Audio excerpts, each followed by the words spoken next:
Bismillahirrahmanirrahim. Assalamualaikum warahmatullahi wabarakatuh. Waalaikumsalam warahmatullahi wabarakatuh. Alhamdulillahirabbil alamin wa bihi nasta'inu ala umuri dunya waddin wassalatu wassalamu ala nabiyyina Muhammadin wa ala alihi wa ashabihi ajma'in amma ba'd. Baik, Bapak-bapak, ibu-ibu, saudara-saudari sekalian yang semoga senantiasa dirahmati oleh Allah. Kita berjumpa dalam kajian yang insyaallah bermanfaat ini ya. Kajian secara online dan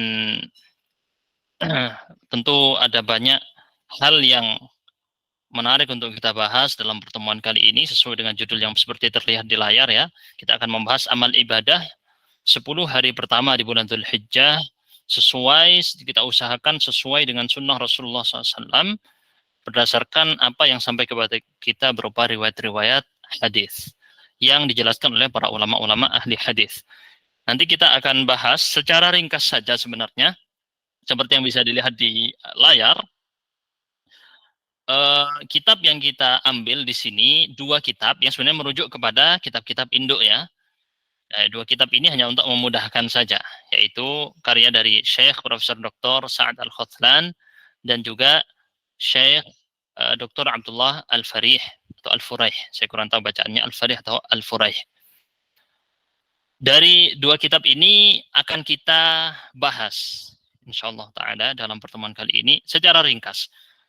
Dan penting sekali untuk membahas materi-materi seperti ini, kalau bisa mungkin bahkan di masjid ya, disesuaikan dengan keadaannya, kondisi-kondisi yang sedang terjadi di tengah masyarakat, tetapi dengan ilmu yang diketahui.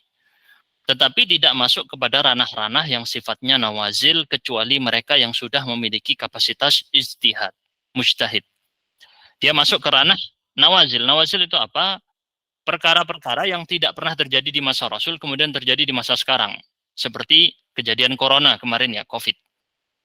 Maka tidak bisa kemudian langsung berbicara tentang masalah itu kecuali mereka yang sudah memenuhi kapasitas ijtihad, mujtahid yang berhak berbicara. Bukan semua orang. Sedangkan dalam hal-hal yang sifatnya sudah disepakati atau sudah diketahui dan dia bukan perkara nawazil, maka ini penting diajarkan kepada masyarakat. Misal, contohnya sedang mau masuk bulan Ramadan, maka diajarkan apa saja tentang puasa Ramadan atau bulan Ramadan itu apa saja hukum-hukumnya. Mau masuk Idul Fitri, bahas zakat fitrah. Mau masuk bulan haji, bahas apa saja yang berkaitan termasuk sekarang kita ini tentang amal ibadah di 10 hari pertama bulan Dzulhijjah. Nah, ini penting banget ini ya untuk diketahui. Ini sering kita lihat banyak lembaga atau masjid atau majelis ilmu yang melupakan hal ini. Sehingga tidak lagi dikaji sesuai dengan musim-musim ibadahnya. Lagi masa musim ibadah ini tidak dibahas. Padahal ini penting untuk dikaji. Atau hal-hal yang sedang terjadi di tengah masyarakat dan itu adalah suatu kemungkaran, maka diketahui, diajarkan dengan apa yang sebenarnya diajarkan dalam ajaran kita. Oh, ini tidak boleh berdoa untuk orang kafir yang sudah meninggal, tidak boleh. Nah, hal-hal seperti itu dilihat kepada kondisi masyarakat dan dilihat ini nas-nas teksnya jelas, kemudian diajarkan, disampaikan. Ini yang diajarkan dalam ajaran agama kita. Seperti halnya yang terjadi sekarang, di mana kita masuk pada malam hari ini, menurut keputusan pemerintah Republik Indonesia, bahwasanya kita masuk pada tanggal 1 Dzulhijjah pada malam ini. Adapun bagi yang mengikuti mungkin pemerintah Arab Saudi atau yang lain-lain, maka sudah masuk dari sejak kemarin ya. Maksudnya pada hari ini kalau paginya. Tapi karena dalam bulan Hijriah itu dihitung dari malam ya. Baik, kita akan masuk pada pembahasan. Sebisa mungkin kita akan mendekatkan kepada apa yang dikenal dengan sunnah Rasulullah Sallallahu Alaihi Wasallam. Perlu diketahui terlebih dahulu, sunnah sendiri definisinya bisa ada 3 jenis. Sunnah tergantung istilahnya apa. Kalau sunnah dalam istilah fikih atau usul fikih yang dimaksud adalah amalan yang dianjurkan. Kalau dilakukan berpahala, enggak dilakukan tidak berdosa. Itu sunnah dalam ranah usul fikih dan fikih. Sunnah dalam ranah hadis, maka yang dimaksud adalah apapun yang diucapkan atau dilakukan oleh Rasul, dan termasuk juga dua hal yang lain selain perkataan dan perbuatan, ada yang disebut dengan takrir. Takrir itu persetujuan Rasul. Walaupun Rasul nggak mengucapkan dan nggak melakukan, tapi ada sahabat yang melakukan lalu Rasul setujui, maka ini namanya sunnah juga. Kemudian yang keempat yang dimaksud dengan sunnah Rasulullah SAW adalah yaitu apa istilahnya, sifat beliau, baik sifat secara moral maupun sifat beliau secara fisik. Itu juga termasuk sunnah Rasulullah SAW. Tadi 4 kriteria tadi yang dijelaskan dalam ilmu hadis. Ranah yang ketiga, sunnah juga namanya, tetapi di ranah akidah. Di ranah akidah, maka kemudian dinisbatkanlah mereka yang berakidah dengan akidah yang benar disebut dengan ahlus sunnah. Ahlus sunnah wal jamaah. Karena dia mengikuti sunnah Rasul sesuai dengan apa yang Rasul ajarkan dalam masalah akidah. Jelas ya? Jadi memang ada 3 ranah. Sehingga tidak lagi bingung, ini orang, loh ini katanya sunnah. Tunggu dulu, sunnah dari sudut pandang apa dulu? Sudut pandang fikih sendiri, sudut pandang hadis sendiri, sudut pandang akidah sendiri. Nah, dalam pertemuan kali ini kita akan bahas dari sudut pandang 2 hal, yaitu fikih dan hadis. Walaupun nanti banyak dominan di hadis sebenarnya secara periwayatannya. Dalam memahaminya tentu menggunakan ilmu fikih. Kita akan masuk kepada pembahasan pertama dulu tentang keutamaan 10 hari pertama bulan Dzulhijjah, dan ini khawatir juga banyak masyarakat kita di Indonesia yang muslim ya tidak tahu tentang perkara ini. Ini khawatirnya seperti itu ya. Karena ini biasanya orang antusias dengan 10 akhir bulan Ramadan, tapi 10 awal bulan Dzulhijjah lalai. Padahal nanti kita lihat bagaimana 10 awal Dzulhijjah ini lebih diutamakan dibandingkan 10 akhir bulan Ramadan. Nanti kita bahas ya. Nah, kita mulai. Hadisnya adalah hadis riwayat Ibnu Abbas radhiyallahu anhuma.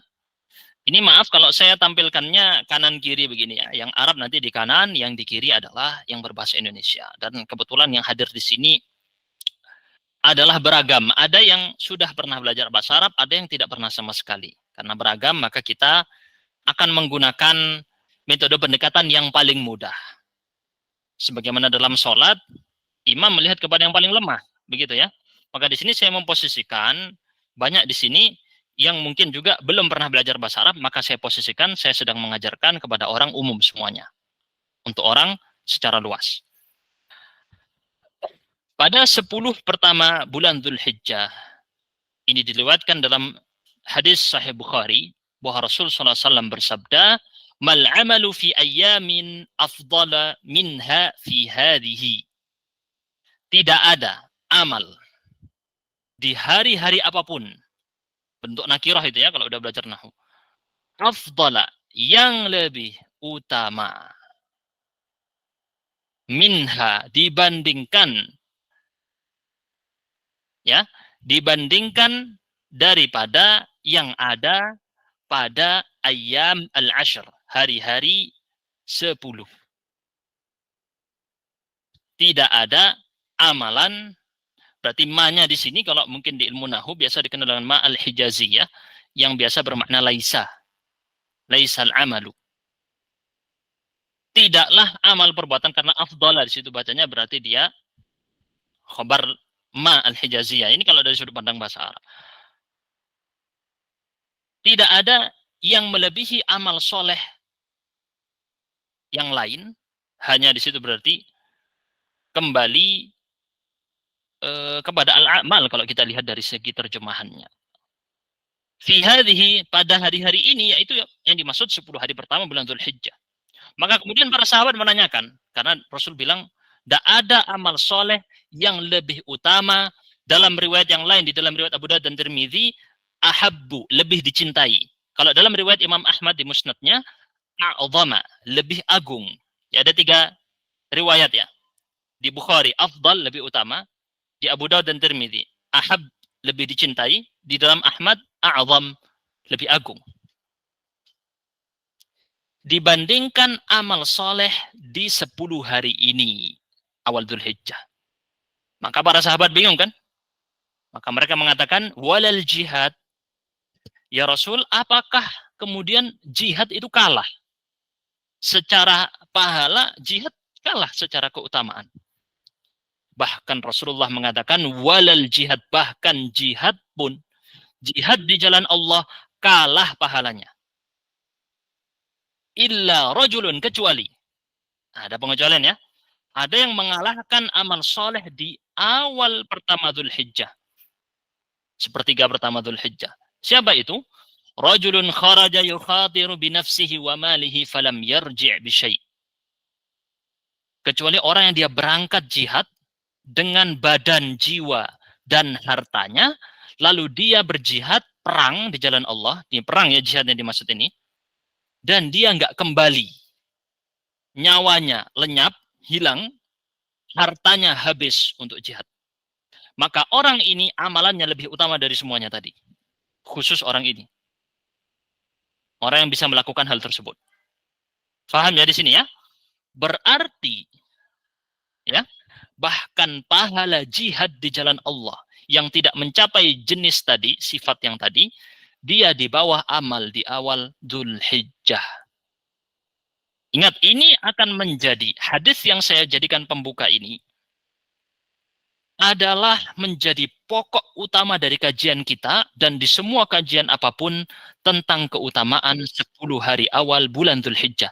Yang lain itu menjelaskan keutamaan hadis ini. Yang lain menjadi pendukung dari keutamaan hadis ini. Hadis ini menjadi pokok utama pembahasan kita.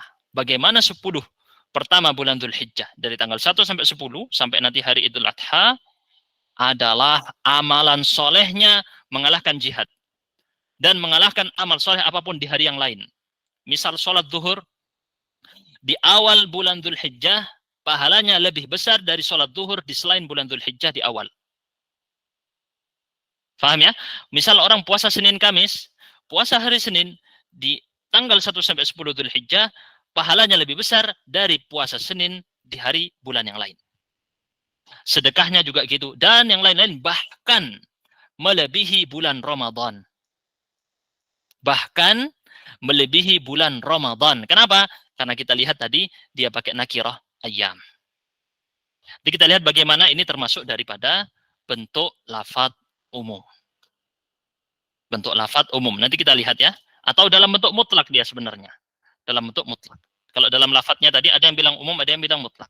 Jadi kita lanjut berikutnya. Keutamaan yang lain, nah ini menjadi keutamaan pendukung. Bagaimana Allah bersumpah, tapi dalam keutamaan yang disebut dalam ayat ini tidak ada penjelasan tentang pahala yang didapat ya. Dia hanya sebagai keterangan pendukung. Bahwa Allah bersumpah dengan 10 hari awal Dzulhijjah. Di mana itu? Di surat Al-Fajr. Wal fajr walayalin ashr. Demi fajar dan demi malam yang 10. Dan Allah lah yang berhak satu-satunya bersumpah dengan makhluknya. Makhluk tidak boleh bersumpah dengan makhluk. Makhluk hanya bersumpah dengan Khalik yang mencipta. Tapi Allah punya kekhususan bisa bersumpah dengan makhluknya yang Allah pilih karena keagungan makhluk tadi di mata Allah. Atau di pandangan Allah. Menurut Allah makhluk ini adalah agung, maka 10 hari di awal Dzulhijjah ini adalah diagungkan. Inilah yang ditafsirkan oleh mayoritas ahli tafsir. Sebenarnya diriwayatkan oleh Ibnu Jarir At-Tabari ini. Imamnya ahli tafsir ya. Yang berasal dari abad ketiga Hijriyah. Imam At-Tabari bahkan mengatakan inilah yang benar pendapatnya menurut kami. Berdasarkan terkumpulnya hujjah yang berasal dari para ahli tafsir. Dalam menafsirkan ayat ini, walayalin ashr, pendapat yang terkuat kata At-Tabari, menurut, bahkan beliau menyebutnya ijma' di situ, ijma'ul hujjah. Terkumpulnya hujjah. Kesepakatan hujjah. Atas apa? Layalin ashr yang dimaksud dalam surat Al-Fajr ayat 2 adalah 10 hari pertama bulan Dzulhijjah. Ini juga dipertegas oleh Ibnu Katsir. Beliau menyebutkan bahwa ini adalah pendapatnya Ibnu Abbas. Ya, ini sebenarnya beliau meringkas dari tafsir At-Tabari tadi. Tafsir At-Tabari disebutkan riwayat-riwayatnya. Ibnu Abbas mengatakan apa? Terus beliau menyebutkan Ibnu Katsir ini pendapatnya Abdullah bin Zubair, sahabat Nabi yang mulia juga. Anak dari sahabat Nabi yang mulia Az-Zubair bin Al-Awwam. Mujahid muridnya Ibnu Abbas. Berpendapat dengan pendapat ini dan banyak lagi dari kalangan salaf dan khalaf. Keutamaan 10 hari pertama bulan Dzulhijjah ini juga disebutkan dalam ayat Al-Qur'an secara penafsiran. Ya, di dalam surat Al-Hajj ayat 28 bisa antum lihat situ di layar ya. Liyashhadu manafi'a lahum, agar mereka yakni para jemaah haji menyaksikan berbagai manfaat untuk mereka, wa yadhkuru smallahi fi ayyamin ma'lumat, dan mereka tujuannya melakukan kegiatan manasik haji segala macam itu. Tujuannya apa itu? Wa yadhkuru smallahi, menyebut, mengingat, zikir nama Allah pada hari-hari ayyamin ma'lumat, hari-hari yang telah ma'lumat, diketahui, ditentukan. Apa yang dimaksud dengan ayyamin ma'lumat, hari-hari ini? Ibnu Katsir menukil Ibnu Abbas mengatakan yang dimaksud adalah ayyam al-ashr, hari-hari 10 pertama bulan Dzulhijjah. Ini diriwayatkan oleh Imam Bukhari dengan bentuk ta'liq. Ini juga diriwayatkan yang misalnya dari Abu Musa al-Asy'ari, sahabat Nabi yang mulia, Mujahid muridnya Ibnu Abbas, Atha bin Rabah atau saya lupa Atha ya, juga termasuk dari kalangan ahli tafsir, dan Sa'id bin Jubair. Semua ini dikenal sebagai para ulama ahli tafsir dari kalangan tabi'in. Abu Musa al-Asy'ari dan Ibnu Abbas dari kalangan sahabat. Jadi ini hari berzikirnya para haji. Tinggal pertanyaannya sekarang kemudian para ulama membahas 10 awal Dzulhijjah ini apakah mengalahkan keutamaan 10 akhir bulan Ramadan? Ya, ntar saya coba cek dulu apakah koneksi saya lancar ya. Coba teman-teman tuliskan di kolom chat. Koneksinya lancar tidak di kolom chat ya? Lancar insya Allah. Karena ini saya matikan dulu mikrofonnya, takut ada suara-suara yang mengganggu. Nah, lagi ada pertandingan Indonesia dan Argentina, nanti ada yang sambil ngaji sambil nonton pertandingan bola ya, masuk suaranya nanti.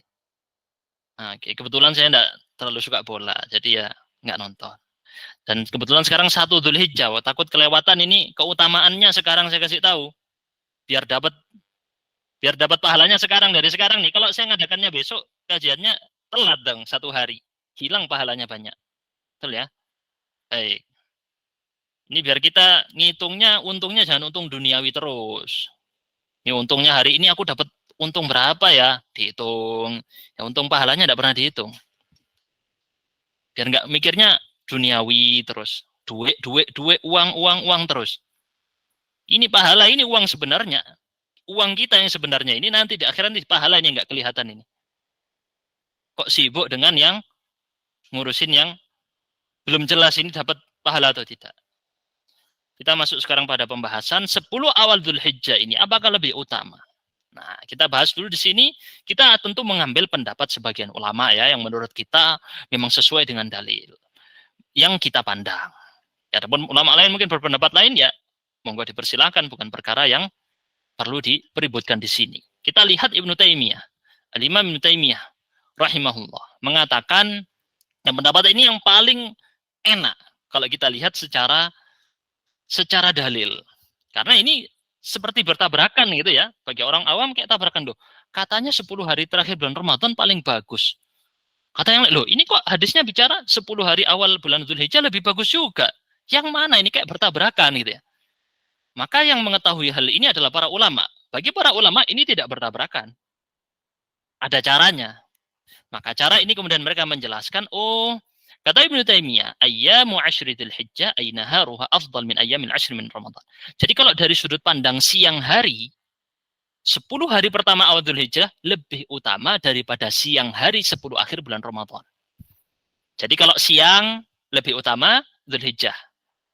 Tapi kalau malam hari lebih utama Ramadan. Jadi kalau malam hari 10 akhir bulan Ramadan lebih utama dari 10 akhir 10 awal Dzulhijjah. Paham ya kira-kira ya? Jadi tidak bertabrakan. Oh, yang Dzulhijjah lebih utama siangnya. Kalau yang Ramadan lebih utama malam harinya. Nah, ingat baik-baik ini. Ini ngalahin pahalanya Ramadan loh. Dan ini banyak orang tidak antusias. Nyangkanya, oh ya paling ya biasa gitu aja. Bukan Ramadan. Loh, disebutkan lebih utama. Ibnul Qayyim rahimahullah memberikan komentar atas perkataan Ibnu Taimiyah tadi. Menambahkan, kok bisa gitu ya. Selain dari dalil-dalil yang ada, maka kemudian beliau jelaskan, karena di selama 10 awal Dzulhijjah ini ada hari-hari yang mulia. Apa di antaranya? Ada hari Arafah. Nanti kita lihat keutamaan hari Arafah nanti ya. Ada hari Nahar, hari raya berkurban. Ada hari Tarwiyah, praktik memberikan air minum di tanggal 8 Dzulhijjah. Ini hari-hari yang utama. Dan nanti kita lihat gimana, belum kita jelaskan sekarang. Hari raya haji. Dan haji nggak dilakukan di selain Dzulhijjah. Nggak ada Ramadan, ada haji, nggak ada. Khusus di Dzulhijjah ini. Adapun kalau malam hari, kenapa kok malam hari lebih utama? Ya karena ada Lailatul Qadar. Dan Rasulullah SAW diriwayatkan beliau menghidupkan 10 malam terakhir bulan Ramadan hidup. Hidup dengan apa? Hidup dengan tidur. Bukan ya. Hidup dengan main HP. Bukan. Hidup dengan ibadah. Ini adalah yang dilakukan Rasulullah Sallallahu Alaihi Wasallam. Kita lanjutkan ya. Pendapat yang lain. Nah, ini ada pendapat lain. Ibnu Rajab Al-Hambali. Lebih ekstrim lagi pendapatnya ini ya. Bahkan beliau Ibnu Rajab Al-Hambali mengatakan, karena riwayat hadis tadi itu pakai lafaz ya, lafaz yang mutlak. Wal yaum idza utliqa fin nusus. Kalau ada dalil menyebutkan hari tapi dimutlakkan, enggak diikat dengan sifat apapun. Enggak ada badalnya, enggak ada naatnya, enggak ada atofnya. Enggak ada penjelasan yang mengikat dia. Enggak jadi lafaz muqayyad kalau di usul fikih. Maka dia mencakup malam dan siang hari. Ibnu Rajab berpendapat begitu. Padahal Ibnu Rajab muridnya Ibnul Qayyim. Jadi beliau menyelisih pendapat gurunya sendiri. Ibnul Qayyim tadi berpendapat dengan pendapat ini, Ibnu Rajab mengkritik. Enggak. Bagi Ibnu Rajab, mutlak ini adalah mencakup malam dan siang hari. Berarti 10 awal Dzulhijjah lebih baik dari hari apapun termasuk bulan Ramadan. Kalah semuanya. Pahalanya di situ. Kecuali satu, Lailatul Qadar. Nggak bisa dikalahkan. Paham ya di sini ya? Apa dalilnya tadi? Sama dalilnya dengan hadis tadi. Hadis yang kita sebutkan di awal tadi. Lafaz hari yang disebut, tidak ada satu amal soleh yang lebih utama dari di sisi Allah dibanding amal soleh di hari-hari 10 Dzulhijjah. Maka di situ umum, pakai ayam di situ umum, hari yang dimaksud adalah semuanya malam dan siang hari. Ini namanya lafaz mutlak. Lafaz mutlak itu kalau di usul fikih tidak diikat dengan sifat. Hari dilepas. Mutlak itu artinya lepas ya. Atlaqa itu ngelepas. Mutlak itu dilepas, nggak diikat dengan sesuatu ikatan, baik sifat atau yang lain-lain. Ini dipelajari di usul fikih. Usul fikih tidak bisa dipelajari kecuali sudah belajar nahwu. Nahwu itu ilmu bahasa Arab. Harus gitu. Baru bisa memahami, oh, kenapa kok bisa berbeda ini Ibnu Rajab dan Ibnu Qayyim. Dan ternyata dua-duanya memiliki hujah yang kuat juga. Gitu ya. Nah, kita lanjutkan dulu. Nggak usah panjang-panjang ini, kalau saya bacakan semua teksnya kepanjangan ya. Saya tadi sudah beri judul, ini kajian ringkas, ngerangkum. Biar tahu, oh ya, saya habis ini belajar ngapain, gitu kan ya. Jangan belajar nggak tahu mau ngapain, ntar lagi. Belajar itu untuk kita praktekkan. Oh, ini ada prakteknya, jelas. Real, nyata. Oh, saya diajari gini, saya lakukannya ini. Mengapa 10 awal Dzulhijjah mulia? Baik, kita akan ambil ini dari perkataan Al-Hafidz Ibnu Hajar. Semuanya dari tadi ulama ahli hadis semua ya. Ahli hadis, ahli sunnah.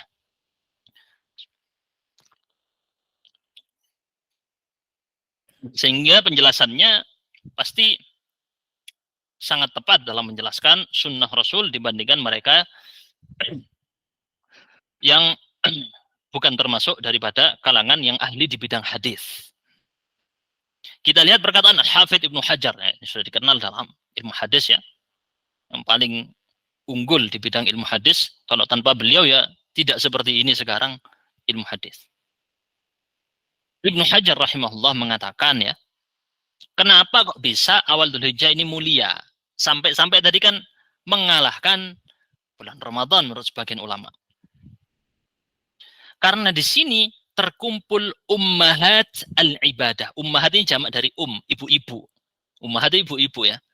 Induk-induknya ibadah. Ibadah yang paling induk ngumpul di sini semua. Apa saja? Sholat. Rukun kedua. Puasa. Ya rukun, salah satu rukun Islam. 4 atau 3 terserah nyebutnya. Sedekah ya zakat itu yang wajib. Sedekah wajib. Ada sedekah yang sunnah juga. Malah bagus kalau antum ngitung zakat malnya di 10 awal Dzulhijjah. Bayarnya tiap tahun pakai zakat malnya di Dzulhijjah. Wah, mantap ya. Tepak bagus. Atau haji. Juga di sini juga termasuk haji. Berarti rukun Islam yang 5 semuanya ngumpul di 10 hari awal Dzulhijjah. Dan ini tidak ada di hari-hari bulan yang lain. Nggak ngumpul seperti ini. Lengkap semua rukun Islam. Syekh Abdul Al-Farih menambahkan, ada lagi keutamaan-keutamaan 10 awal Dzulhijjah secara logika akal ini ya, dalam memahami dalil-dalil tadi. Pertama, waktu dan tempatnya cocok bareng mulia. Apa itu? Waktunya. Pas hari-hari tadi yang disebutkan, ditambah tempatnya Mekah bagi orang yang berhaji. Pas lagi bareng semuanya. Yang kedua, ada hari Arafah. Dan Arafah ini disebut dengan hari Al-Mashhud. Di surat Al-Buruj. Hari yang dipersaksikan. Dalam surat Al-Ma'idah ayat 3, sebagaimana diriwayatkan oleh Umar bin Khattab radhiyallahu anhu, maaf. Hari Arafah ini hari Allah menyempurnakan agama Islam. Al-yauma akmaltu lakum dinakum. Hari ini aku sempurnakan agamu. Yang dimaksud adalah hari Arafah. Pas hari itu agama Islam sempurna, apapun yang datang setelah itu bukan bagian dari agama Islam. Ajaran-ajarannya. Selesai di situ sudah, tidak ada pensyariatan lagi. Tidak turun syariat lagi. Jelas ini ya? Ditambah lagi, di hari-hari awal Dzulhijjah ini ada hari raya kurban. Hari raya haji al-yaumul hajjil akbar. Hari haji yang besar. Dan terkumpul di hari-hari 10 awal Dzulhijjah ini semua bentuk jenis ketaatan. Dan ini tidak terkumpul di hari-hari yang lain. Di Ramadan pun kalah. Di Ramadan pun kalah. Baik, apa saja amalan yang dianjurkan? Nah, ini pertanyaannya kan ya. Selain yang tadi kita sebut sebagai ummahat al-ibadah. Induk-induknya ibadah. Sholat, puasa, sedekah, haji. Muara ibadah umat Islam di sini secara ritual ya. Kita lihat di dalam hadis yang tadi kita nukil di awal. Lafaz amal yang disebut tadi adalah bentuknya mutlak. Mutlak itu tidak diikat tadi, boleh dicatat ini ya. Kalau dalam ilmu syariat, ilmu usul fikih secara khusus, mutlak beda dengan umum.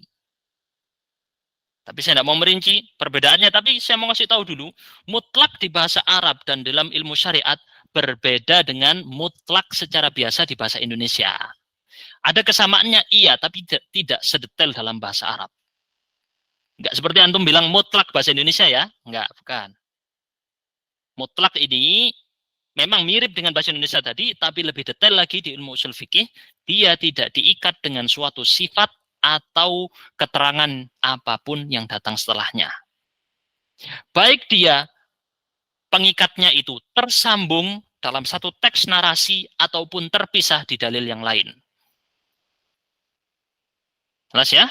Maka dia mencakup semua amal soleh. Karena di dalam lafaz hadis tadi, nggak diikat hanya amalan ini, nggak ada. Al-amalu. Kalau dalam ilmu nahu berarti itu pakai alif lam. Alif lam ma'rifah. Kalau alif lam ma'rifah seperti ini masuk kepada bentuk mufrad ini, bentuk mufrad, maka dia termasuk lafaz mutlak di ilmu usul fikih. Maka apapun termasuk di situ, amalan fardu dan amalan sunnah. Pertanyaannya sekarang, lebih besar mana pahala fardu dengan pahala sunnah? Coba saya cek di kolom komentar ya. Coba di chat ya. Saya tanya kepada antum, dari yang antum pernah pelajari, lebih utama mana? Pahala amal fardu atau pahala amalan sunnah? Kita tes dulu ya. Lebih besar mana pahalanya? Yang fardu atau yang sunnah? Yang fardu ya. Yang fardu lebih besar. Kalau setara, misal sama-sama 2 rakaat, ya, misal sama-sama puasa 1 hari, yang fardu lebih utama. Inilah nanti yang menguatkan bagaimana Umar bin Khattab menganjurkan mengkodok puasa Ramadan di 10 pertama Dzulhijjah. Ini Umar bin Khattab ya. Nah ini kenapa? Karena amal fardu ini pahalanya lebih besar dari amal sunnah. Ini penting dulu ditanamkan bagi teman-teman nih. Soalnya ada yang menyangka pahala sunnah bisa mengalahkan pahala fardu. Tidak bisa kalau kuantitasnya sama. Sama-sama 2 rakaat, ya menang fardu. Ya, kita lanjutkan sekarang ya. Baik, haji dan umrah. Pertama, tadi kita lihat ada kumpulan amalan-amalan tersebut. Nah, kita mulai dulu dari amalan-amalan yang terkenal, walaupun tidak urut secara, ya haji dan umrah paling utama tentunya ya. Tapi kita tidak urut secara satu yang lebih bagus dari yang 2 atau 3, enggak ya. Ini umum saja, angkanya di sini hanya penomoran. Baik, pertama haji dan umrah ini sudah diketahui, tapi perlu kita kenal seperti apa haji dan umrah yang sesuai sunnah Rasulullah secara umum global. Saya tidak memperinci tata cara manasik, enggak ya, bukan di sini tempatnya. Kalau itu harus bahas 1 jam 2 jam khusus untuk tata cara manasik yang sesuai bagaimana Rasulullah melakukannya. Ini sedikit kisah mungkin ya, Ustadz atau guru dari ayah saya, yaitu Ustadz Rahmatul Arifin rahimahullah sudah meninggal. Beliau adalah salah satu ulama yang unik di Malang dulunya. Anak seorang tokoh di daerah Wajak. Pemimpin pondok pesantren Darul Hijrah Wajak, Malang. Beliau adalah orang yang berkomitmen bermadhab Hambali dan unik ada di Indonesia. Beliau itu ketika berhaji, ya, semua pelaksanaan haji beliau dilakukan jalan kaki, mengikuti cara Rasulullah beneran sampai. Saking pingin ngikutin Rasulullah berhaji, beliau sampai jalan kaki seperti Rasul jalan kaki. Sampai seperti itu ya. Tentu ini bukan untuk dilakukan semua orang ya. Jangan dilakukan atau praktekkan ke orang yang sudah jompo ya, kasihan ya. Jangan. Tapi beliau saking semangatnya masih muda, hajinya sampai ngikutin apapun yang Rasulullah lakukan. Hari tanggal 8 ngapain Rasulullah dilakukan. Tanggal 9 Rasulullah ngapain dilakukan. Kuat ambisinya mengikuti sunnah Rasul. Ini sampai dulu dilakukan sahabat Nabi Abdullah bin Umar. Sebegitu cintanya beliau kepada Rasulullah, tempat yang Rasulullah datangi didatangi sampai sama Abdullah bin Umar. Alamnya ya, cintaan. Oh, Ustaz, saya cinta Rasul, Ustaz. Yang sering ya ada majelis cinta Rasul apa? Cinta Rasulullah itu cinta, namanya cinta ya. Anda bilang ke istri, aku cinta kamu. Tapi bukti kan yang dicari sama istri, bukan kata-kata. Gak cuma ngomong doang, oh ini cuma ngomong tok. Buktinya mana? Nah, ini Ustadz beliau ini sampai seperti itu, kecuali ketika pulang ifadah itu beliau pakai bis ya. Tapi tata cara pelaksanaannya sampai jalan kaki ya. Boleh dipraktekkan, apalagi kalau Anda tidak jalan kaki, katanya pas tarwiyah itu enggak bisa tarwiyah. Pas tanggal 8 itu enggak tarwiyah. Kalau yang pakai bis biasanya. Kalau mau bisa tarwiyah katanya harus misah dulu dari rombongan, katanya sampai kayak gitu. Ya ini saya tidak terlalu tahu ya mendalam, tapi ini dari yang sudah terjun di sana tahu. Ya, kita langsung bahas sedikit di sini. Pertama dari hadis, man hajja falam yarfuth walam yafsuq raja'a ka yaumi waladathu ummuh. Hadis riwayat Bukhari dan Muslim, hadis sahih. Orang yang berhaji tidak rafat. Rafat itu dalam Al-Qur'an disebut fala rafatha wala fusuqa wala jidala fil hajj. Tidak rafat. Rafat itu berkata jorok. Rafat itu berkaitan dengan jima. Biasanya ya, hubungan suami istri. Walam yafsuk, dan tidak berbuat kefasikan. Ya, berarti kata-kata yang mengandung unsur-unsur tentang hal-hal yang jima ya, juga dihindari. Maka dia kembali seperti halnya dia dilahirkan dari ibunya, alias bersih dari dosa. Murni bersih. Dalam hadis yang lain yang terkenal antum tahu ya, al-hajjul mabrur laisa lahu jazaa'un illal jannah. Haji mabrur enggak ada balasannya kecuali surga. Baik, pertanyaannya sekarang, mabrur itu gimana saat kita bilang dia itu mabrur atau enggak? Nah, itu sudah saya tampilkan definisinya dan ini diambil dari ayat dan hadis. Pertama, syarat definisi haji mabrur yaitu ikhlas tauhid. Tidak dicampuri dengan syirik besar atau syirik kecil. Harus ikhlas. Ini dalil-dalilnya banyak ya, nggak perlu kita sebut di sini semua.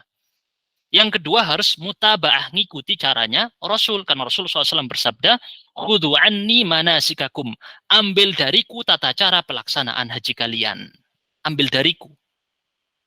Rasulullah melakukan gini, ya ikuti cara Rasul. Jangan kemudian nambah-nambah cara sendiri. Ada yang meyakini, oh di gunung ini nanti kayak gini-gini tata cara. Rasulullah tidak mengajarkan cara seperti itu. Kenapa Anda menambah-nambahkan cara tersebut? Kan gitu ya. Rasulullah tidak melakukan ini ditambahi sendiri tata caranya. Nah ini yang ngajari, yang diturunkan syariat haji itu ke siapa?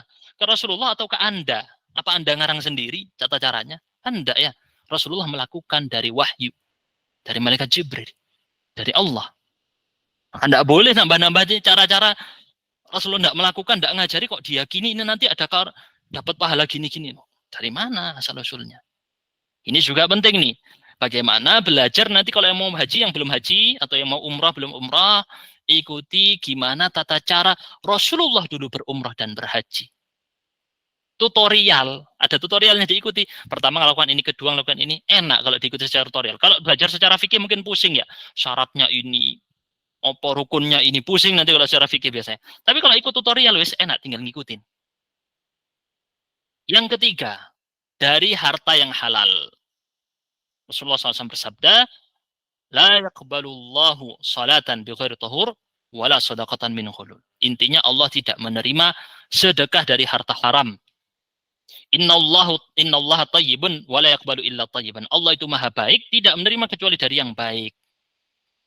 Allah tidak menerima doa dan ibadah atau doa ya secara khusus umum, doa dalam hadis yang di Arba'in Nawawiyah itu orang yang dia itu makanannya haram, minumannya haram, pakaiannya haram. Ini harta halal penting dilihat hartanya sebelum haji. Saya ini hartanya ada harta ribanya enggak?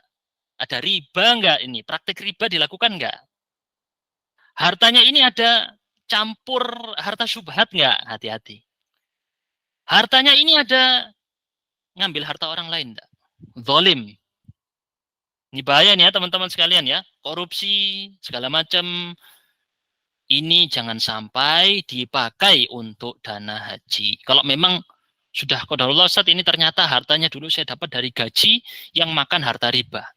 Jangan dipakai buat haji. Yang keempat, menjauhi tadi yang disebut dalam ayat Al-Quran, la rafath, wala fusuk, wala jidal. Jangan berkata jorok. Jangan berbuat fasik. Jangan berdebat. Jangan berdebat.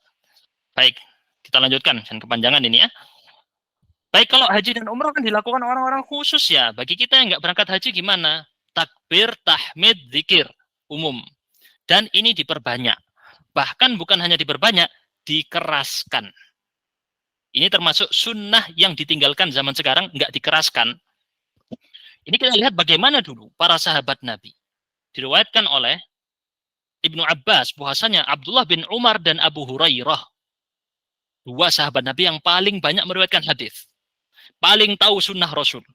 Mereka apa yang mereka berdua lakukan? Datang ke pasar. Pasar loh ini, pasar. Istilahnya itu di mall lah kalau zaman sekarang ya. Datang ke tengah mall misalnya ya. Kalau ini para sahabat datang ke pasar. Kemudian itu waktu itu 10 pertama bulan Dzulhijjah dan mereka berdua, Ibnu Umar dan Abu Hurairah, bertakbir Allahu Akbar. Allahu Akbar dengan suara keras. Wa yukabbirun nasu bitakbirihima, lalu orang-orang ikut bertakbir dengan takbir mereka berdua. Sebagian ulama berpendapat dari dalil ini disyariatkan takbir tadi berjamaah. Sebagian lagi berpendapat tidak, ini tidak berjamaah, tetapi sendiri-sendiri. Ya, masing-masing ada pandangan di sini. Walaupun kalau kita lihat secara lafaz zahirnya, Wa yukabbirun nas, orang-orang bertakbir bitakbirihima, dengan takbir mereka berdua. Entah maksudnya dengan bentuk takbir mereka berdua, sighahnya, lafadznya, atau yang dimaksud di sini adalah mengulangi takbir tadi dengan berjamaah. Ya, ada dua pandangan di sini. Ini penting sekali ya. Takbir ini cuman ya tetap harus diperhatikan maslahat mafsadatnya kalau di masyarakat. Jangan orang lagi tidur ditakbiri gitu ya, kenceng-kenceng, mengganggu. Jangan kemudian hal-hal seperti ini mengganggu masyarakat umum. Diperhatikan juga hal tersebut. Kemudian bentuk bacaan takbirnya bagaimana? Ya ini kalau bacaan takbir bentuknya macam-macam. Dan kebetulan nggak lagi saya sebutkan di sini. Kapan-kapan mungkin kita bahas secara rinci ya untuk masalah takbir ini. Jadi tidak dinukil secara khusus dari lafadz hadis, tetapi dinukil bacaan takbir ini dari para sahabat Nabi. Nah kita sebutkan di sini, saya lupa ini kalau nggak riwayatnya Ibnu Umar atau Ibnu Mas'ud ya, sifat bentuk takbirnya ini. Saya lupa, kalau nggak Ibnu Umar, Ibnu Mas'ud. Nanti boleh teman-teman yang tahu boleh tulis di kolom komentar ya. Nah, ini bentuk takbirnya seperti apa? Allahu Akbar, la ilaha illallah, Allahu Akbar, walillahil hamd. Dan ini tidak khusus ya seperti ini, bisa umum bentuk takbirnya, tidak harus seperti ini karena para sahabat bentuknya berbeda-beda takbirnya. Yang penting intinya adalah zikir di situ. Dan kalau Allahu Akbarnya 3 kali juga bagus, hasan. Jadi boleh 2 kali, ada yang 2 kali Ustaz ya, silahkan. 3 kali, ya silahkan juga. Tidak perlu diributkan. Oh, aku Allahu Akbarnya 2 kali, kamu 3 kali. Tidak perlu diributkan. Karena para sahabat pun berbeda-beda dalam sifat takbirnya. Karena memang tidak ada hadis khusus dalam masalah ini. Cuman kita perlu ketahui dulu ada 2 jenis takbir ini ya. Ini sesuai dengan yang diriwayatkan dari para sahabat. Kenapa dari para sahabat? Karena tidak ada hadis satupun yang sahih tentang masalah ini secara khusus. Tetapi syariat bertakbir ini sudah dilakukan para sahabat dan disepakati para ulama memang ya. Semua ulama sepakat. Nggak bisa kemudian, oh Rasulullah tidak ada hadisnya tentang ini. Tapi para ulama sepakat mau gimana? Semua ulama sepakat dan sepakatan ulama ini hujjah dalam syariat. Jadi belum tentu tidak ada hadis sahih, kemudian bukan syariat. Bisa jadi ada tapi tidak ternukil kepada kita. Sebab para sahabat yang melakukannya di sini. Kita lihat ada 2 jenis takbir. Pertama namanya muqayyad, yang kedua mutlak. Apa bedanya? Muqayyad itu diikat. Kalau mutlak itu tidak diikat. Baik, yang diikat dengan sifat khusus adalah takbir ini diikat dengan waktu setelah sholat. Habis sholat berjamaah atau sholat sendiri, umum ya, mau sholat jamaah, sholat sendiri, sejak fajar hari Arafah tanggal 9 sampai asar akhir hari tasyrik tanggal 13 Dzulhijjah. Maka ya pada waktu tersebut diikat ada keutamaan takbir ini. Ini namanya takbir muqayyad, diikat. Tapi kata Ibnu Rajab Al-Hambali, ini dinukil dalam kitab Fathul Bari, Syarah Sahih Bukhari punya Ibnu Rajab. Fathul Bari ada 2 ya. Fathul Bari Ibnu Rajab, baru ada Fathul Bari Ibnu Hajar. Ada 2. Ibnu Rajab duluan yang mengarang ya. Nah, Ibnu Rajab mengatakan tidak ada hadis sahih yang benar dari Rasul tentang masalah ini, hanya ada asar dari para sahabat dan tabi'in. Dan datang setelahnya, kemudian ulama atau umat-umat Islam melakukannya secara kesepakatan. Tadi sudah dinukil kesepakatan oleh beliau, ittafaqal ulama. Ibnu Rajab menukil kesepakatan ini. Kemudian takbir mutlak, takbir yang tidak diikat dengan sifat khusus alias kapanpun bebas, nggak harus habis sholat. Mau pas lagi masak gitu ya, lagi perjalanan naik motor, lagi di mana, lagi waktu apapun, jangan lisan ini kering dari zikir. Walaupun lagi nge-scroll medsos, lagi ngetik WA, nah ini lisan ini tidak boleh berhenti kalau bisa, terus basah dengan zikir. Sebagian dalam hadis Rasul SAW, biarkan lisanmu terus basah dengan zikir. La yazalu lisanuka ratban min dzikrillah. Atau kama qala Rasul sallallahu alaihi wasallam. Ini kalau antum melihat dalam ini, saya mungkin kasih kisah sedikit. Syekh Abdul Aziz bin Baz rahimahullah terkenal beliau dalam berfatwa. Mufti, salah satu mufti yang terproduktif dalam berfatwa dan dipakai di banyak tempat. Beliau itu kalau lagi ditanya fatwa, ya, Syekh Abdul Aziz bin Baz, yang sering dikenal dengan Syekh bin Baz, ya, muftinya Arab Saudi di masa lalu. Beliau itu lagi ditanya fatwa, kan lagi nungguin orang nanya ya. Orang nanya Syekh, ada orang bertanya begini. Beliau berfatwa baik di majelis umum atau di majelis khusus. Ketika lagi mendengar pertanyaan, beliau nggak mau waktunya hilang, tidak berpahala, maka beliau sambil dengar pertanyaan fatwa, beliau zikir. Allahu Akbar, subhanallah, alhamdulillah. Zikir. Tidak berhenti. Ini teguran buat kita ya. Lagi nunggu di rumah sakit, waktunya dihabiskan buat apa? Scroll TikTok, scroll YouTube, scroll Instagram. Ini medsos-medsos ini menjadi pencuri pahala kita. Terutama di 10 awal bulan Dzulhijjah. Tidak masalah untuk pakai medsos tadi segala macam, asal membantu kepada zikir kepada Allah. Intinya zikir itu apa sih? Lisannya bergerak, hatinya mengingat. Dua ini jalan. Jangan cuma lisannya doang, hatinya tidak ingat ini. Nanti kita bahas dalam perenungan ini sebentar lagi nih ya, dalam merenungi makna takbir. Cuman saya lupa tampilkan bahasa Indonesianya. Tapi kalau takbir mutlak ini umum dari awal 1 Dzulhijjah sekarang ini. Malam ini sudah antum mulai Allahu Akbar sebelum tidur, Allahu Akbar banyak. Apalagi sebelum tidur disyariatkan bacanya 33 atau 34, saya lupa itu ya. Dalam hadis riwayat Fatimah dan Ali bin Abi Thalib itu. Nah, itu dari malam ini sudah mulai 1 Dzulhijjah. Sampai nanti akhir hari tasyrik 13 Dzulhijjah disyariatkan banyak bertakbir. Banyak bertahmid, banyak zikir apapun zikirnya tadi.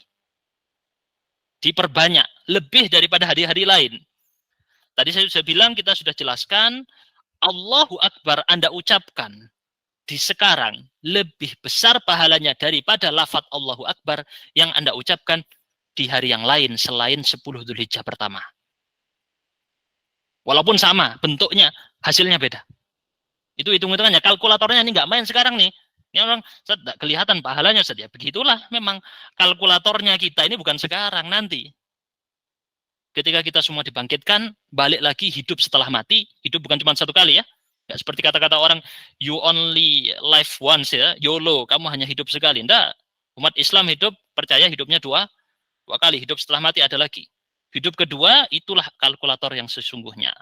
Kesuksesan yang sesungguhnya. Ini sukses ngitung-ngitungnya, oh mobilku banyak, oh rumahku besar, oh gajiku banyak. Nah, itu bukan sukses. Sukses yang sebenarnya nanti, ditanya tuh semua, mobil dari mana, rumah dari mana, jabatan dari mana. Itu nanti malah jadi beban. Di kehidupan yang kedua itu jadi beban semua. Bukan jadi kesuksesan itu, bisa jadi beban. Ditanyai semua itu. Panjang auditnya. Itu kalau sudah biasa buat laporan ya, laporan pertanggungjawaban kan auditnya panjang, kalau makin banyak pengeluaran makin repot, Ustaz. Harus keluarkan faktur, harus keluarkan nyari nota, bukti-bukti ini laporan. Semakin banyak yang dilakukan, semakin banyak laporannya. Ini penting sekali teman-teman ya. Saya semoga menjadi pengingat buat diri saya sendiri terlebih dahulu, kemudian buat antum semua. Kita lanjutkan ya. Nah, merenungi makna takbir. Ini juga saya lupa, mohon maaf belum saya terjemahkan di situ, tapi saya kasih gambaran ringkasnya. Ini menjadi hal yang hilang biasanya, tidak direnungi. Sholat, wis Allahu Akbar, tahu-tahu Assalamualaikum warahmatullahi wabarakatuh. Lah, padahal Rasulullah SAW bersabda dalam hadis yang sahih, bahwasanya pahala orang yang sholat itu dihitung sesuai dengan kadar kekhusyuan dia. Biqadri ma ya'qil, dari apa yang dia akali, dia sadari ketika sholat. Ada orang sholat pahalanya cuma 1/10 karena dia cuma sadar 1/10. Ada orang sholat pahalanya setengah karena setengahnya nggak sadar. Ya, baca-baca doang tapi nggak sadar apa yang dia baca. Bahkan ada yang sholat tidak dapat pahala sama sekali. Sehingga orang sholat walaupun jajar bareng-bareng, pahalanya beda-beda. Antum sholat sampai antum sholat tapi syekh, alim, berilmu, nangis, beda pahalanya sama antum. Walaupun jajar bareng, waktu yang dihabiskan sama, kualitasnya beda. Secara kuantitas sama, secara kualitas beda. Inilah yang berpengaruh bagi orang tadi. Makanya ada orang, Ustadz saya baca ayat kursi, kok enggak mempan ya Ustadz ya, ini jin enggak minggir. Saya ngerukyah orang pakai baca ayat kursi. Tapi kalau ada Ustadz datang, dia baca ayat kursi, kok keluar jinnya? Padahal sama-sama ayat kursi, beda perenungannya, beda pengamalannya. Ini yang hilang dalam ibadah-ibadah kita sehari-hari. Sholat hilang dari roh yang sebenarnya. Rohnya sholat itu doa. Doa itu jadi intinya adalah zikir.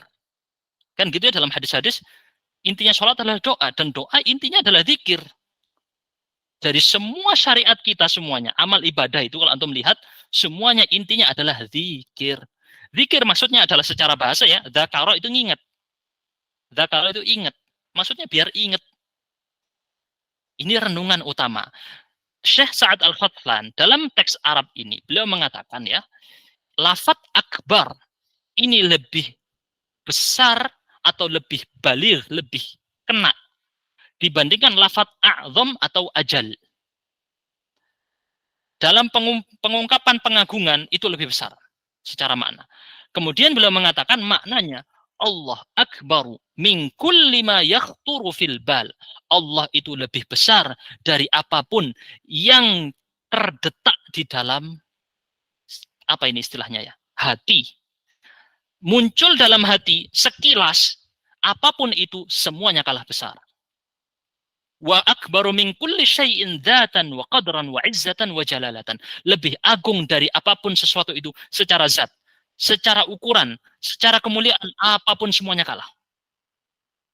Kalau antum merenungi makna takbir ini, dan ini perenungan ya, ini merenungi, ini nggak ada, saya IQ-nya lebih besar dari IQ-nya orang itu, saat berarti saya bisa lebih merenungi. Enggak, bukan patokannya IQ, bukan patokannya IPK aku lebih gede dari orang itu, atau aku profesor, berarti aku lebih merenungi daripada yang bukan profesor.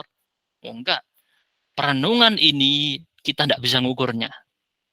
Dan ini harus diri antum sendiri masing-masing, gimana dalam menghidupkan perenungan ini. Kita lanjutkan ya.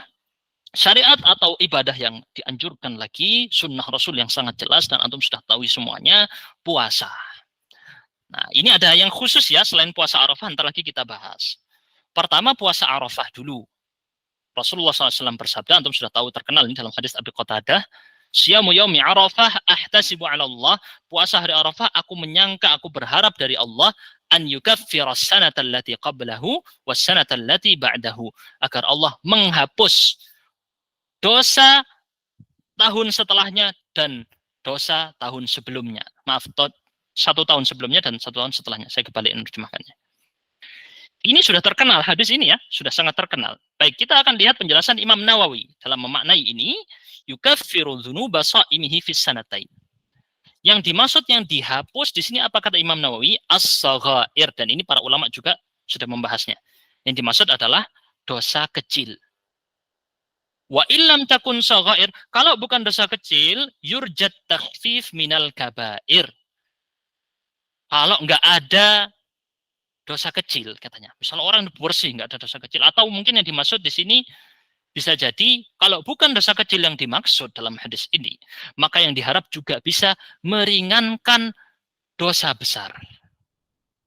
Dosa besar yang tadinya besar ukurannya terus dikurangin gitu ya. Atau kalau dia tidak punya, mungkin yang dimaksud ya.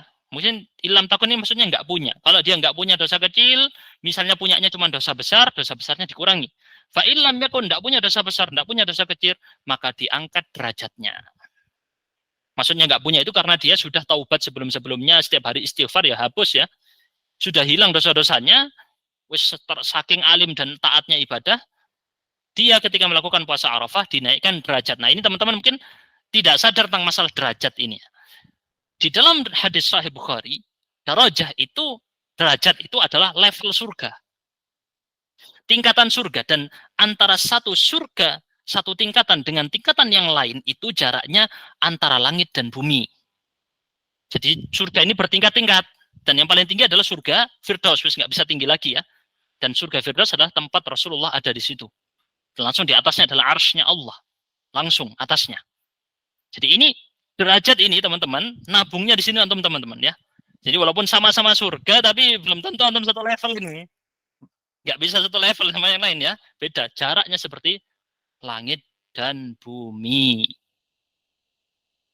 Ini harus ditabung dari sekarang nih, kita nabung nyicil surga.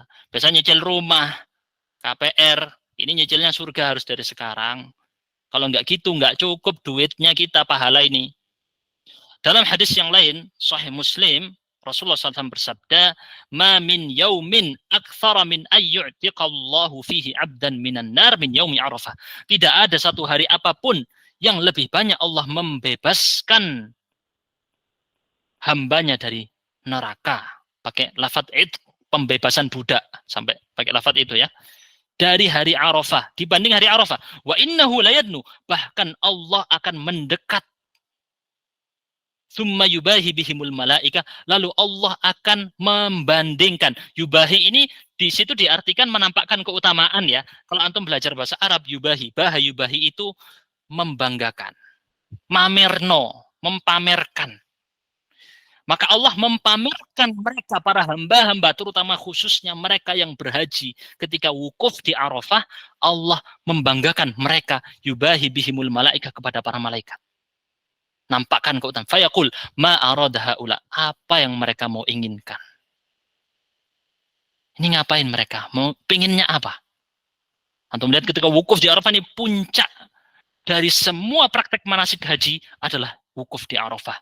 Al-hajju Arafah, kata Rasulullah SAW, haji itu adalah Arafah. Inti dari haji di wukuf Arafah itu tadi. Sebab di hari ini Allah membebaskan banyak, tidak ada hari yang mengalahkan ini. Bahkan hari Lailatul Qadar di sini termasuk di dalamnya ya. Tidak sampai dalam pembebasan ini. Pembebasan dari neraka paling banyak di hari Arafah secara khusus. Kalau Lailatul Qadar bukan hari ya, maaf ya, malam. Bukan siang hari. Siang hari di sini hari Arafah. Kita lanjutkan ya. Untuk puasa, apakah orang yang berhaji ini puasa Arafah juga atau tidak? Saya tidak membahas tentang masalah Ustadz haji puasa Arafah ini, nanti pasti pada nanya ya. Puasa Arafah ini ikut mana? Ikut 9 Dzulhijjah atau ikut wukufnya orang lagi wukuf di Arafah? Ya, perselisihan antara para ulama memang ya. Perselisihan di antara para ulama. Wes paling enak antum puasa dua-duanya. Kan ya? Kan umum disyariatkan puasa. Ya, puasa dua-duanya enggak apa-apa. Nanti kita bahas ini masalah puasa dua-duanya ini. Jadi tidak perlu diributkan atau apa ya, karena dua-duanya punya dalil yang kuat. Dua-duanya punya dalil atau bukti-bukti yang kuat masing-masing. Termasuk mereka yang berpendapat tidak harus di waktu wukuf di Arafah, tapi dihitung dari hitungan tanggal. Ini pendapat yang dipilih Syekh Ibnu Utsaimin, dan memang itu yang secara akal masuk, karena di masa Rasul dulu nggak ada internet, gimana ngasih tahu yang lokasinya di Mesir, yang lokasinya di mana, ngasih tahu kalau sekarang lagi wukuf di Arafah, nggak bisa ya, hanya pakai pertanggalan. Ya intinya perselisihan, tapi kita langsung bahas bagaimana dengan orang yang berhaji. Masih jam 9 lebih 10 ya, nggak apa-apa ini waktunya, insya Allah bermanfaat. Kalau antum mungkin kecapean, boleh silahkan ditinggal dulu. Tak apa-apa, ini ada rekamannya nanti ya. Kita tidak ada pemaksaan di sini, tafadhol silahkan. Tapi kalau lanjut, alhamdulillah semoga terus bermanfaat kajiannya. Ini tinggal dikit lagi selesai. Nah, perkaranya sekarang, gimana orang yang sedang haji? Apakah dia juga disyariatkan berpuasa Arafah? Di sini termasuk perkara yang makruh. Kenapa makruh? Karena Rasulullah SAW ketika itu tidak berpuasa. Ketika hari Arafah. Jadi diriwayatkan dalam Sahih Bukhari dan Muslim, diriwayat Ummul Fadl, beliau berkata, para sahabat ketika itu ragu, bingung. Apakah Rasulullah ini puasa atau enggak waktu puasa Arafah?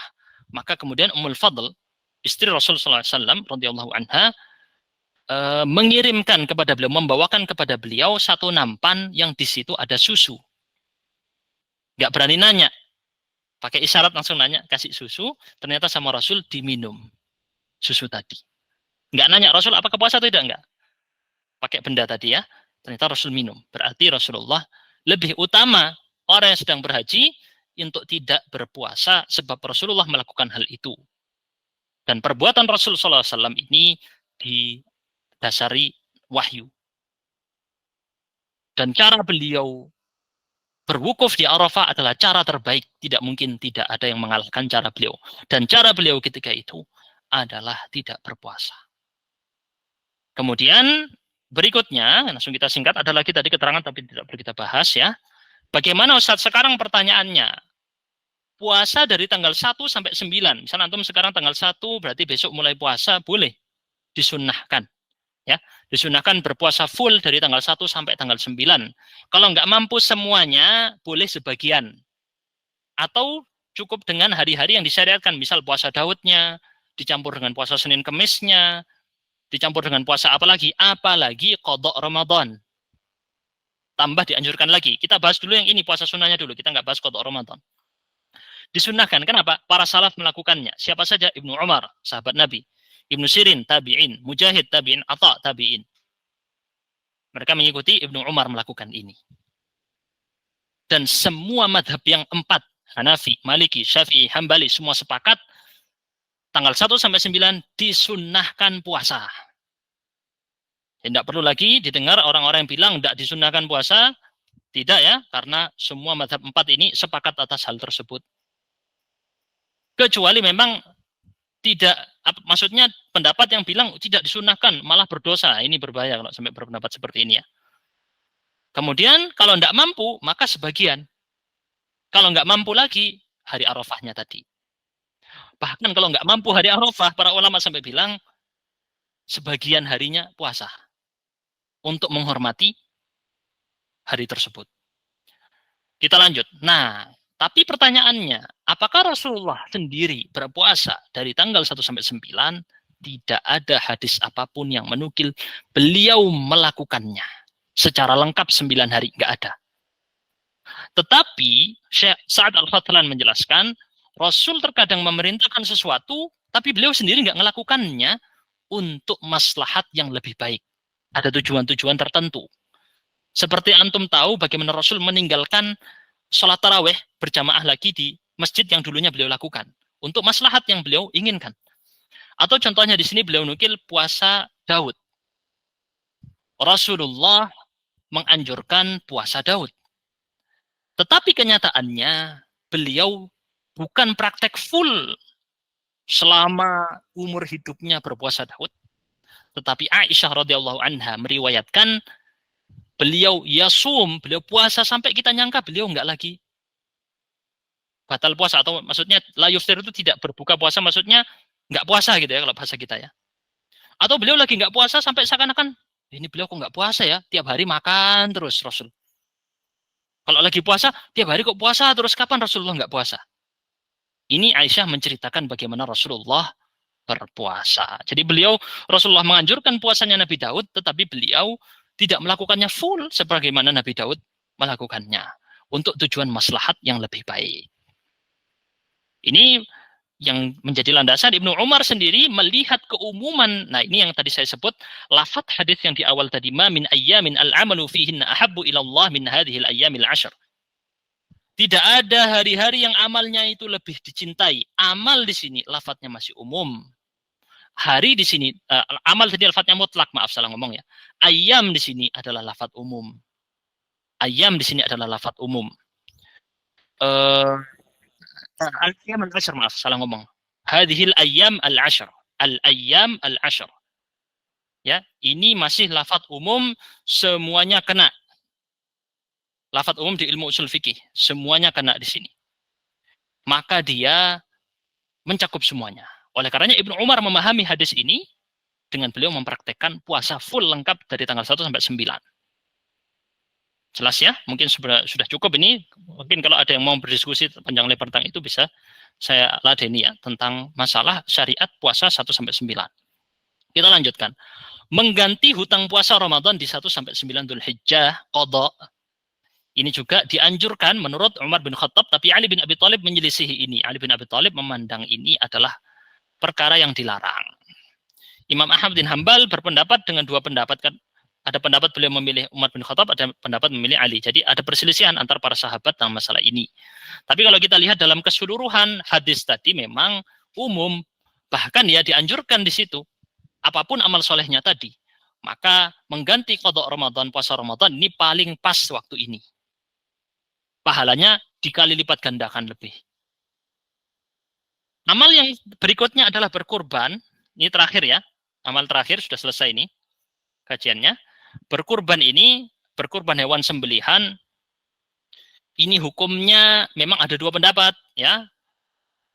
Jumhur mayoritas ulama sunnah muakkadah, dianjurkan sekali. Wajib menurut mazhab Hanafi dan ulama-ulama lain.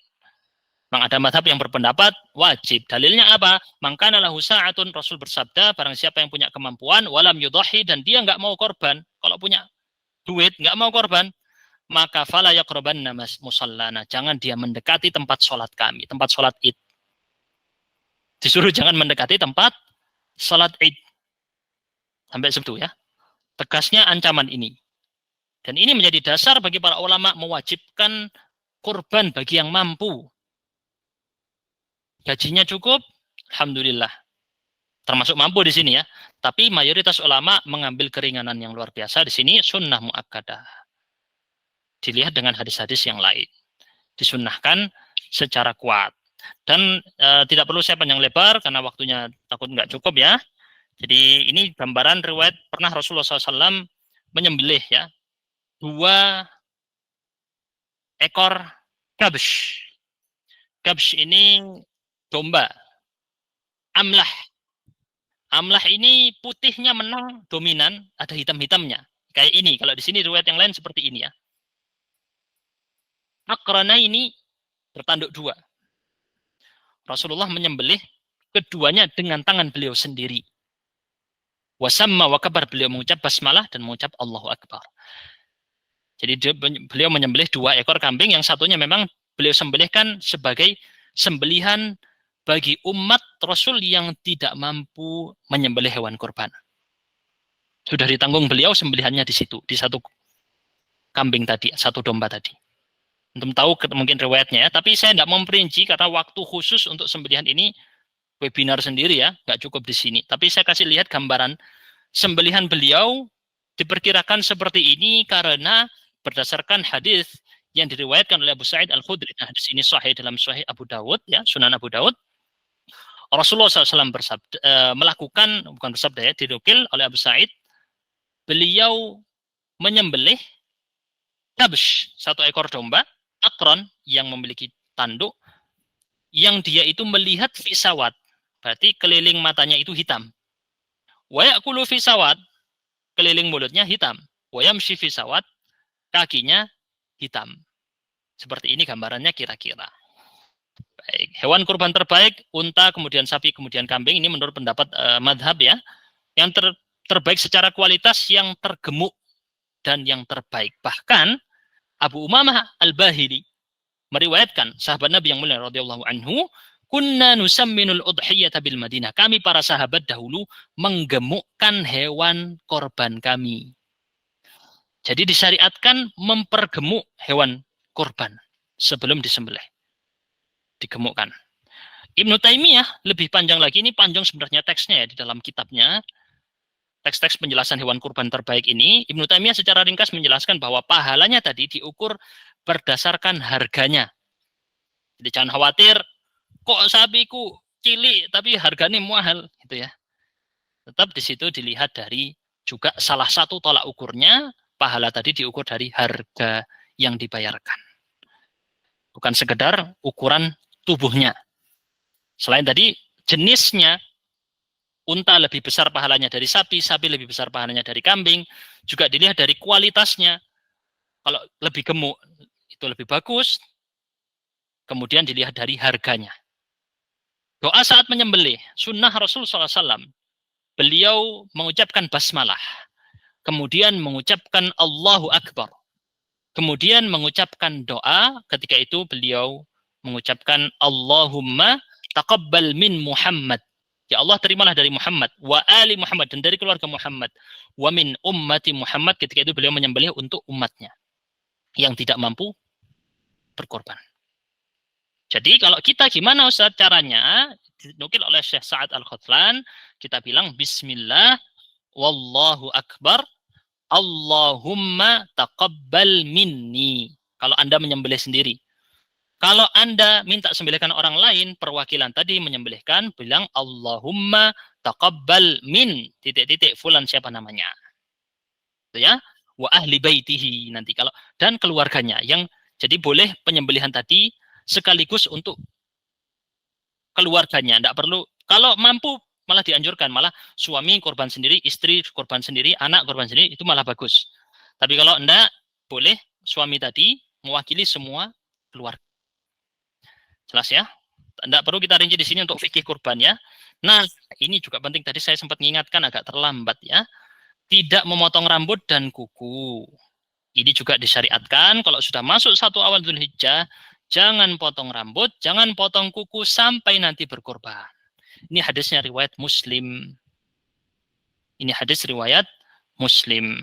Tujuannya apa? Ada beberapa pendapat para ulama. Ada yang berpendapat dengan pendapat kalau nanti semuanya lengkap dengan rambut dan kukunya tadi akan ditebus dari api neraka. Tapi hadisnya ini hadis yang tidak ada sanadnya alias hadis palsu. Tidak ada sanadnya ya kata Ibnu Salah. Pendapat yang lain ulama ada yang mengatakan karena mudahhi, orang yang menyembelih ini mirip dengan orang yang ihram, muhrim. Maka di situ juga ada larangan-larangan seperti orang ihram. Tapi ini pendapat yang juga kurang kuat. Adapun pendapat yang lebih tepat di sini dipilih dari perkataan Imam Ibnul Qayyim rahimahullah dalam kitab Tahdhib Sunan Abi Dawud, yaitu untuk menyempurnakan penyembelihan. Sebagaimana ini terjadi pada anak kecil yang diakikahi. Ketika disembelih, setelah selesai penyembelihan kambing untuk anak yang diakikahi, maka kemudian disyariatkan mencukur rambutnya. Ini adalah yang disyariatkan dalam akikah agar menjadi bentuk yang lebih sempurna. Sehingga gambarannya itu termasuk dari pengorbanannya juga disebut khudahu ma'al udhiyah. Barengan nanti dipotong dengan penyembelihan hewan kurban setelahnya. Baik, siapa yang dimaksud dengan yang berkorban? Yaitu yang dilarang dari memotong rambut dan kuku hanya orang yang membayar atau yang mengeluarkan biaya hewan kurban tadi. Tidak termasuk di situ yang mewakili atau yang menyembelihkan. Tidak termasuk di situ keluarga yang disembelihkan, dikorbankan. Jadi misalnya istri dan anak-anak ditanggung hewan kurbannya oleh suami. Maka yang dilarang di sini hanya suami saja. Istri dan anak-anak tidak masuk dalam larangan tadi. Jadi misal saya berkorban, istri saya tidak perlu masuk dalam larangan ini, alias istri masih bisa memotong rambut, bisa memotong kuku. Ini adalah pendapat yang dipilih di sini, dan ini dari perkataan mana ini ya? Kok lupa saya ini? Ini ya. Ini berdasarkan hadis, ketika difahami dari hadis tadi, arada ahadukum an yudhhiya. Hanya orang yang mau menyembelih tadi. Tidak termasuk selain dia. Baik, itu cukup. Terakhir kita tutup pertemuan kali ini dengan semangat ibadah para salaf di 10 awal Dzulhijjah. Maaf saya lupa belum cantumkan teks Indonesianya, boleh dicatat saja masing-masing ya. Tadi kita nukilkan riwayat Ibnu Umar dan Abu Hurairah, mereka keluar ke pasar sampai bertakbir dengan suara yang lantang. Sa'id bin Jubair, beliau dari tabi'in, murid para sahabat, kalau sudah masuk 10 awal Dzulhijjah, beliau berjuang untuk beribadah, ya, hatta ma yakadu yaqdiru alaihi, sampai beliau hampir nggak mampu.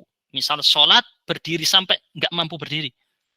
Misal ngaji sampai ngaji keturun, tidur gitu ya istilahnya ya kalau bahasa ini, kalau kita pahami dari makna tadi. Hatta ma yakadu yaqdiru alaihi. Yakad ini bentuk hampir, af'al muqarabah kalau di ilmu nahwu ya. Kalau sudah belajar ilmu nahwu tahu ini. Kada yakadu, hampir. Sampai dia itu tidak mampu melakukan ibadahnya. Anhu diriwayatkan dari Sa'id bin Jubair, beliau mengatakan la tutfi'u masabihakum fil ashr. Jangan matikan lampu-lampu kalian di malam 10 Dzulhijjah awal. Maksudnya apa? Disuruh menghidupkan malam. Pakai ngaji, pakai zikir, dan sebaik-baik zikir ya, bagi antum yang belum tahu, sebaik-baik zikir adalah membaca Al-Qur'an. Sa'ad Al-Khutlan, dan di dalam hadis tentu kita tahu afdhalul dzikr la ilaha illallah, tentu kita tahu itu ya. La ilaha illallah itu sebaik-baik zikir. Tapi juga membaca Quran adalah sebaik-baik zikir, termasuk zikir. Membaca Quran dipenuhi ini malam hari ini diisi dengan ibadah. Nafi', riwayat Nafi' meriwayatkan Ibnu Umar, Nafi' ini muridnya Ibnu Umar ya, sering meriwayatkan dari beliau.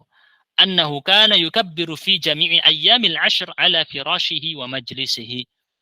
Ibnu Umar mengucap takbir di semua 10 awal Dzulhijjah, 10 hari awal Dzulhijjah, baik di atas kasurnya dan di tempat duduknya. Sambil duduk, Allahu Akbar, Allahu Akbar, Allahu Akbar. Sambil tiduran, Allahu Akbar, Allahu Akbar, Allahu Akbar. Ingat teman-teman, ini semua pahalanya gaib, tidak kelihatan. Dan sifat orang mukmin yu'minuna bil ghaibi. Ini yang membedakan kita dengan orang kafir. Kalau udah kelihatan di depan mata, nggak berguna imannya. Kita beriman ada surga dan neraka. Kalau udah kelihatan surga sama neraka, udah nggak guna imannya. Semua rukun iman kita yang 6 semuanya ghaib. Beriman kepada Allah, perkara ghaib masih kita nggak pernah ngelihat Allah. Malaikat semua, Rasul kita nggak pernah ngelihat. Kitab yang kita lihat ini, asal-usulnya kita juga nggak tahu secara detail kan, bukti-buktinya tidak ada tidak bisa membuktikan secara yang sekarang disebut dengan apa istilahnya ya, saintifik atau metode atau gimana itu ya. Harus ada empirisme apa bukti empiris apa segala macam. Dicari pembuktiannya nggak memenuhi syarat itu. Memang ini harus iman bil ghaib, yu'minuna bil ghaib di awal. Al-Quran sudah dikasih tahu memang. Iman ini nanti perkaranya sama perkara-perkara gaib. Kalau sudah kelihatan, saya ingat Syekh saya Abdullah Al-Habar mengatakan, kalau semua perkara gaib ini ditampakkan, ya apa bedanya orang iman sama orang kafir ya? Semua orang kafir masuk beriman semua, karena mereka melihat itu. Kalau kelihatan pahala, ya semua orang berangkat sholat, karena kelihatan pahalanya. Kalau kelihatan dosanya kayak gimana, ya orang nggak mau melakukan dosa tadi, karena kelihatan. Ini yang membedakan antara beriman dengan tidak. Karena Atha bin Abi Rabah, tabi'in ya, beliau bertakbir di jalan-jalan di pasar. Di jalan juga, di pasar juga. Ja'far bin Sulaiman meriwayatkan, aku melihat Thabit al-Bannai. Beliau memutus ucapan beliau, perkataan beliau ketika lagi di majelis ilmu. Di waktu 10 hari pertama beliau sudah berhenti, tidak ngajar majelis ilmu. Malah dia berzikir di sini.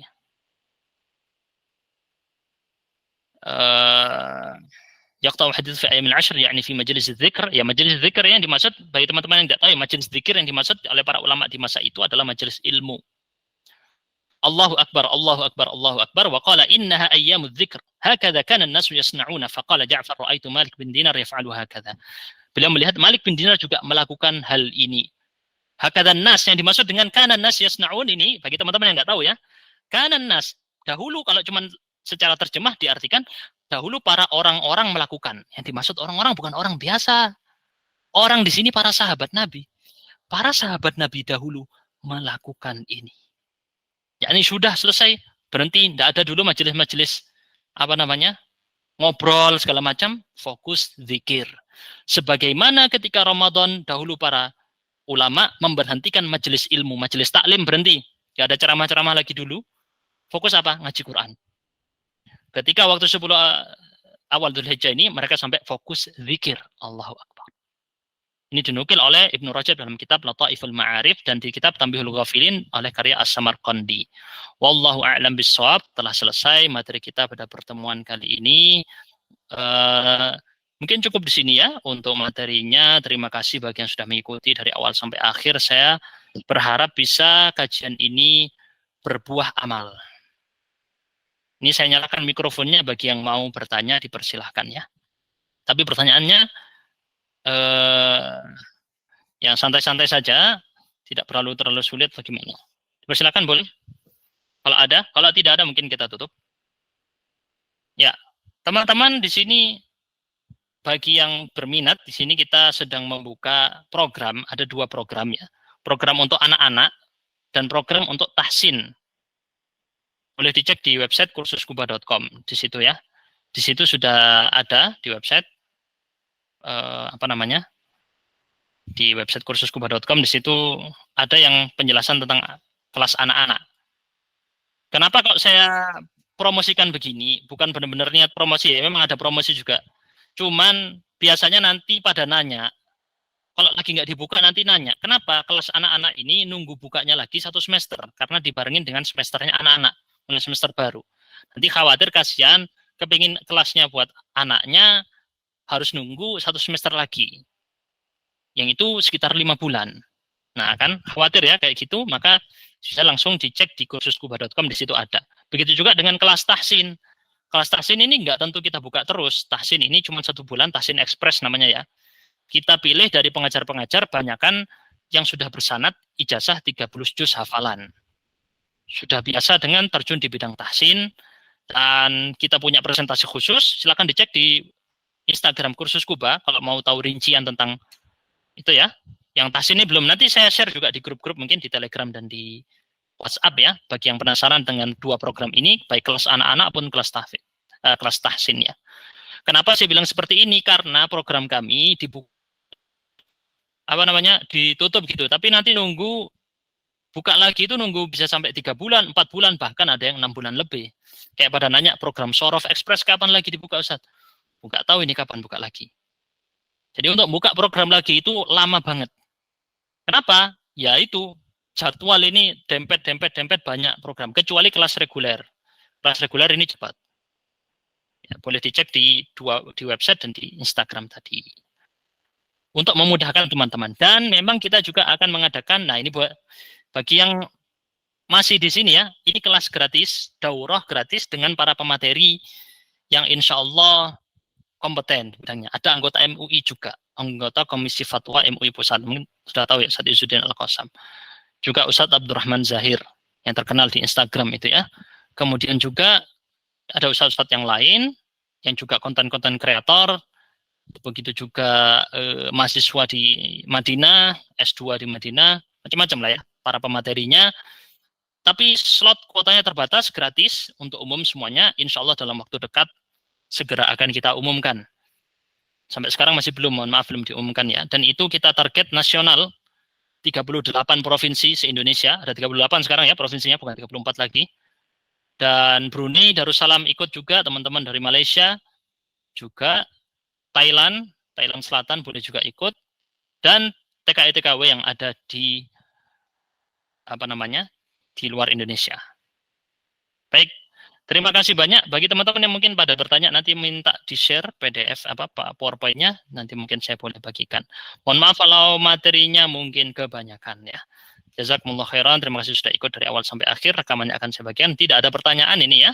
Alhamdulillah kalau tidak ada pertanyaan, saya selamat dari tanggung jawab pertanyaan. Alhamdulillah.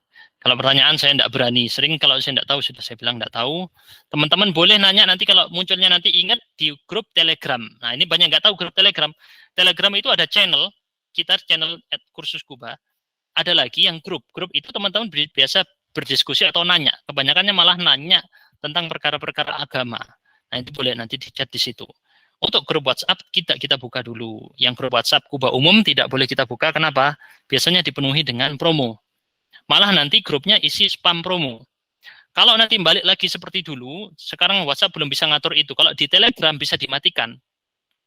Spam link, spam foto, spam apa itu bisa dimatikan di Telegram. Di WhatsApp belum bisa. Mohon maaf ya, jadi nggak kita buka dulu. Baik, barakallahu fikum. Kita tutup dengan kafaratul majlis. Subhanakallahumma bihamdika asyhadu an la ilaha illa anta astaghfiruka wa atubu ilaik. Alhamdulillah. Kelas Nahwu Shorof tidak ada bagi yang bertanya ya. Belum ada. Nanti bulan 2 bulan lagi kelas reguler ada. Kalau Nahwu Shorof secara khusus belum dibuka lagi. Langka banget ya kita bukanya ya. Mohon maaf sekali. Makanya diikuti di website dan di Instagram tadi kalau penasaran mau ada kelas. Pengajar kami alhamdulillah ada 30 lebih. Jadi kalau mau nanya, dan rata-rata mayoritas semuanya alumni Timur Tengah. Ada yang S2, ada yang mau S3 Timur Tengah ya. Ustaz Abdul Rabbani ini khusus alumni Madinah. Ya, alumni Madinah dan sekarang S3 di Abha di Arab Saudi. Itu beliau pemateri. Pengajar perempuannya juga S2 ya. S2 di Mesir. Jadi memang khusus kita carikan yang benar-benar kalau misalnya di offline mereka itu jadi dosen ya. Mereka itu kalau offline jadi dosen, nggak jadi pengajar kursus ya, jadi dosen. Kita pilihkan buat antum, biar kursusnya benar-benar next level gitu ya.